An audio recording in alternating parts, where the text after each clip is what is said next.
మనం కొంచెం పోయి ఇది కరెక్ట్ సార్ అని మనం కొట్లాడి దీపులాడి మార్కులు వేయించుకుంటాం. వేయించుకున్నారు మీరు ఎవరైనా?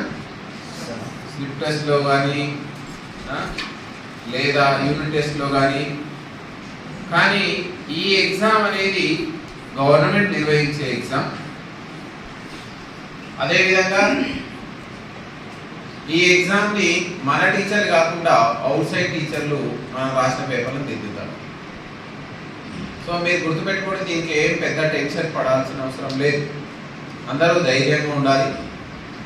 ఉన్నారా ధైర్యంగా? మోడల్ స్కూల్ చాలా డల్గా ఉన్నారు. మోడల్ స్కూల్ అంటేనే చాలా ప్రత్యేకమైనటువంటి విద్యను అందించేటువంటి స్కూల్. ఎందుకంటే జెడ్పిహెచ్ఎస్ కంటే social welfare and model school ఇది ఒక మూడవ విభాగం. ఇంకా చాలా డిఫరెంట్